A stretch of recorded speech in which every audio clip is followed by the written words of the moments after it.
한남대학교 백승호입니다. 먼저 강의를 시작하기 앞서 우리 팜플렛에도 하나 있는데요. 번암 최재공 초상화입니다. 정조 임금이 자기 신하들 초상화를 그리게 하면서 자기 신하들 초상화들을 궁중으로 드리고 최재공한테도 복본 한 번 더 그려라 해서 드린 건데요. 정조가 철철이 이렇게 사소한 겁니다만 부채, 향, 쌀, 활, 동전 5냥 이렇게 철철이 선물을 보내는 굉장히 정조와 교감이 깊었던 신하가 바로 최재공입니다.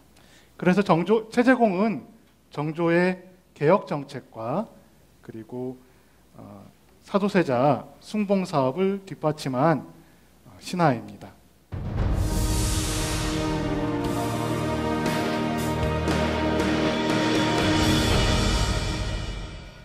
여러분들 숙종 임금님 아시죠? 숙종 연간에 이른바 기사환국, 갑술환국 이런 환국이 있습니다. 근데 그 환국이란 거는 일종의 일당 전제거든요. 환국에서 지면 많은 사람들이 죽습니다. 그래서 마지막에 있었던 갑술환국에서 최재공의 선조가 속했던 남인이 집니다. 그래서 경종 영조 연간에 남인은 노론이고 소론이고 탈 것 없이 공공의 적이에요. 정치에 낄 수 없는 세력입니다. 당시 18세기 사람들의 용어로 말하자면 남인은 패족이래요. 근데 당시 어떻게 패족 출신인 이 정치인이 정조시대 개혁을 주도하는 위대한 재상이 됐을까? 저의 이야기는 이 점에 초점을 맞춰서 시작하려고 합니다. 최재공은 1720년에 태어났고요. 죽기로는 1799년에 죽었어요. 시대로 치면 경종, 영조, 정조 이 3대에 걸쳐서 살게. 최재공의 일생에서 중요한 일이 하나 있어요. 1755년에 의례옥사라는 사건이 일어납니다. 이게 어떤 사건이냐면 영조 즉위의 정당성을 의심하는 일부 소론 강경파 세력이 영조는 왕권의 정통성이 없다라는 일종의 벽보를 붙여요. 즉위의 정통성, 여기 도전받은 영조가 굉장히 당황하죠. 이때 이 실무 담당자가 최재공이었어요. 이 일을 최재공이 아주 공평하게 그리고 또 영조의 의중이 관계도 없는데 진술서에 한번 올라왔다고 해서 막 잡혀가고 죽고 이런 사건을 크게 비화시키지도 않으면서 또 주모자들을 잘 색출해내서 영조의 신임을 얻습니다. 놀라운 일이 벌어지죠. 1758년에 도승지가 되죠. 도승지라는 게 승지 가운데 제일 높은 사람, 대통령의 비서 가운데 제일 높은 사람, 아마 비서실장일 것 같아요. 근데 이때 어떤 일이 있었냐면 영조가 사도세자와의 갈등 때문에 사도세자를 더 이상 세자로 둘 수가 없다. 사도세자를 세자에서 폐하겠다라는 비만기를 내리는데 최재공이 자기 정치적인 생명 그리고 목숨까지 내걸고 영조가 내린 명령 비만기를 왕명이 출납을 가야 될 거 아니에요. 왕명이 나가야 공표가 될 거 아니에요. 근데 사도세자를 세자에서 폐하겠다라는 폐세자 비만기를 막아냅니다. 나중에 영조도 이걸 고마워해요. 그리고 정조는 당연히 더 고마워하겠죠. 이 사건 때문에 영조가 이런 얘기를 합니다. 나한테는 순신이고 너에게는 충신이다. 그래서 정조가 사도세자를 제대로 그 세자의 격에 맞게 복권시키는데 최재공을 활용한데 이렇게 수십 년 전에 어떤 최재공의 정치적인 행위가 있었기 때문인 거죠.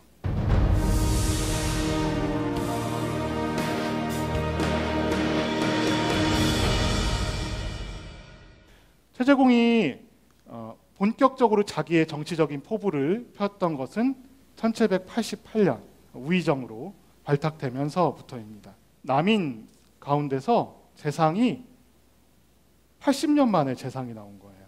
체제공이 우의정으로 발탁되면서 노론에서는 영의정으로 김치인이 나오고, 소론에서는 좌의정으로 이성원이란 분이 나오고, 우의정으로 체제공이 나옴으로 해서 정말 진정한 탕평 정국이 형성이 되는 거죠.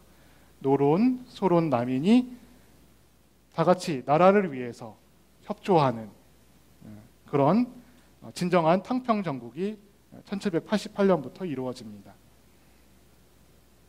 이 1788년이라는 해는 이인좌의 난이라고도 하는 무신란이 일어난 지 60년 되는 해였습니다.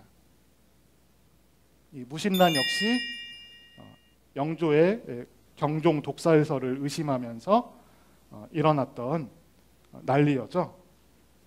이때 경상도 쪽에서 수많은 남인들이 협력하고 반란군을 토벌하는데 일찍부터 협조해서 전국적으로 큰 난리로 이어지진 않았습니다. 그렇지만 남인들은 소외되어 있다 보니까 경상도에서 세운 공이 제대로 평가되지 않았죠. 그래서 60년이 지나서 체제공이 이 소외되어 있던 영남 지역의 공적을 다시 평가해주고 그것을 책으로 만든 게 바로 여기서 보는 무신창의록입니다. 무신란 때 공을 세우고도 노론 소론에 반대했다는 이유만으로 60년 동안 죄인의 신분에 죄적에 올라와 있던 조덕린이란 인물을 회복시켜 줍니다. 그래서 1788년에 이 조치는 뭐냐면 노론, 소론, 남인이 다 같이 이제 균형을 이루면서 우리 나라를 위해서 정치를 함께 해보자, 이런 대통합을 시도하는 의미가 있었고, 그런 의미에서 무신창의록이라는 책이 중요한 의미를 갖게 됩니다.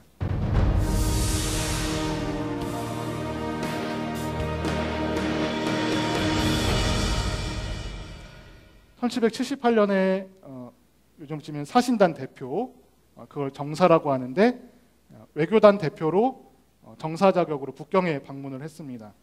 이때 우리가 잘 아는 북하기를 쓴 박제가, 청장관 전설을 쓴 이덕무가 요즘으로 치면 이제 수행원으로 같이 따라갔어요. 번암 체제공은 청나라 상업이 크게 흥한 거를 보고 우리 서울도 상업을 흥해야 하겠구나, 서울의 종로 상권을 재편해야 되겠구나, 아마 이때 생각한 것 같아요. 박제가가 증언하고 있습니다. 채판서, 지금 종로, 우리 종각의 북쪽 거리는 다소 비좁다. 이를 넓히고 거리를 나란하게 정비해서 시장 사람들이 제각기 상호를 달고 대서특필해서 본 상점에서는 경상도 면포를 판매합니다. 본 상점에서는 강경과 나주의 인삼을 발매합니다. 라고 한번 이렇게 광고도 해보고, 이렇게 해서 흥인문에서부터 숭례문까지 제도를 완전히 바꾸면 굉장히 좋지 않겠냐. 북경에 갔을 때 북경의 이 상업이 발달한 모습을 보고서 이런 구상을 했다는 거죠. 1791년 신해통공을 실시합니다. 당시에 시전상인이라고 하는 국가의 어떤 독점적인 납품권을 갖고 있는 대형 상인이 있는데요. 근데 이 사람들이 독점권만 갖고 있으면 상관이 없는데, 이 사람들이 갖고 있는 권한 중에 하나가 금난전권, 다른 소상공인의 상행위를 금지시킬 수 있는, 단속할 수 있는 권한을 갖고 있었어요.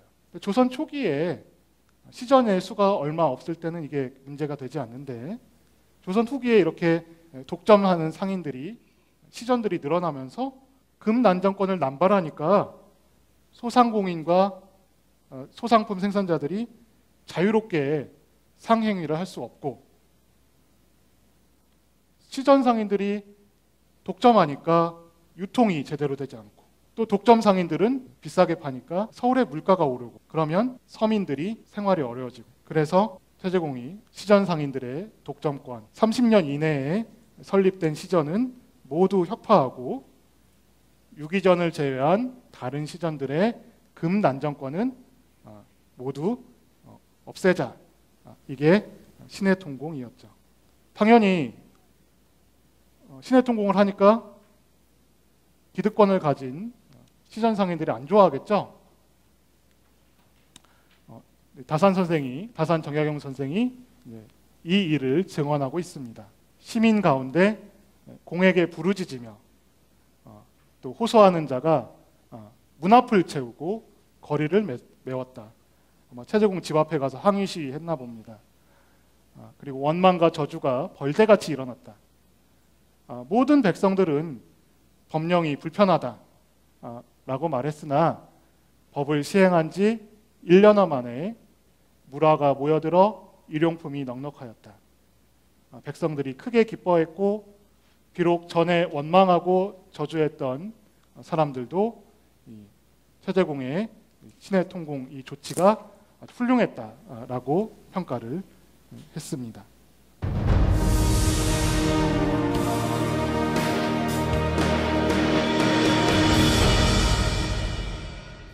최재공이 영의정이 됐을 때 첫 번째로 올린 상소문이 뭐냐면 사도세자의 임오의리 문제입니다. 사도세자가 죽을 때 거기에 직간접적으로 사도세자가 죽게 만든 책임이 있는 사람들을 처벌하는 게 영조의 임오의리에도 위배되지 않고 사도세자를 위해서도 필요하다라는 내용입니다. 이게 왜 문제냐면요. 영조가 정조한테 다짐받았거든요. 정조가 사도세자 아들로 알고 있습니다만 자꾸 사도세자를 음해하렸던 세력이 정조의 즉위도 방해하면서 죄인의 자식은 왕이 될 수 없다라고 정조 즉위를 반대해요. 그러니까 영조가 호적을 파서 정조를 사도세자의 계보에서 파서 일찍 죽은 자기 큰아들 효장세자로 계보를 옮기죠. 이 자리에서 분명하게 선언하는데 이후로 임금의 아버지는 죽어서 왕으로 추존하는 예가 있으니까 사도세자를 왕으로 추존하자는 논의가 있으면 나한테도 역신이고 너한테도 역신이다. 사도세자 문제를 거론하는 것 자체가 굉장히 위험한 일이에요. 이미 영조대에 책임질 사람은 다 책임져서 죽게 만들고 처벌을 내렸는데 이걸 왜 다시 또 논의하냐. 당연히 노론 측에서 문제가 되죠. 최재공의 상소가 올라오자 정조는 상소문을 공개하지 않고 돌려보냅니다. 그런데 이제 정보가 빨라서 그런지 상소문의 내용이 서울 정계에 싹 퍼지죠. 수많은 신료들이 최재공을 공격합니다. 특히 노론계 김종수는 최재공이 영조의 유훈을 어긴 죄인이자 역적이다라고 성토합니다. 드디어 이제 정조의 노론, 소론, 남인의 합의적인 탕평 정국이 깨질 위기죠. 그때 정조가 금등문서를 공개합니다. 저는 이걸 정치적으로 봤을 때 정조가 최재공이라는 남인 세력도 포기할 수 없고 노론 세력도 소론 세력도 포기할 수 없기 때문에 금등문서를 공개한 것 같아요. 그래서 최재공은 도승지 시절에 영조로부터 금등문서를 보고 그 내용을 알고 있었기 때문에 사도세자의 복권 문제를 제기한 거다. 그래서 최재공도 충신이고 김종수는 금등문서를 모르는 상태에서 공식적인 영조의 유언만 받기 때문에 영조의 입장을 충실하게 우리 할아버지 선왕의 입장을 충실하게 따르기 때문에 김종수의 입장 역시 충신이다. 둘 다 충신이다. 라고 하면서 둘 다 정치에 협력할 것을 요청합니다. 자, 금등문서의 내용은 이렇습니다. 피 묻은 적삼이여 피 묻은 적삼이여 누가 영원히 금등으로 간수할까. 동이여 동이여 나는 사도세자를 바라보는 데에서 후회한다. 영조의 비었던 정성왕후의 상례 때 너무 슬퍼하다 보니까 사도세자가 그 상복에 피눈물을 흘렸대요. 그리고 동이라는 나무는 사도세자가 장례 때 짚었던 그 지팡이. 사도세자의 유품을 보고서 영조가 사도세자의 죽음을 후회하는 그런 내용이 금등문서였던 거죠. 금등문서 공개 사건 이후로 이제 최재공이 사도세자의 복권을 추진하는 핵심 주도자가 됐습니다. 그리고 마지막으로 이 사람이 이렇게 무시받고 패족이란 취급받는 이 남인 출신이었으면 출세해서 자기 세력을 만들고 이랬을 때 뭔가 보복하고 뭐 전횡하고 이럴 텐데 그게 아니라 끝까지 대화하고 소통하고 이 나라 노론소론 남인이 누구 하나 배제되지 않는 소통과 화합의 정치를 만드는데 최재공이라는 인물도 훌륭했고 그런 인물을 또 정조가 찾아서 소통과 화합의 탕평전국에서 갖다가 쓰신 것 같습니다. 이상으로 마치도록 하도록 하겠습니다. 네, 감사합니다.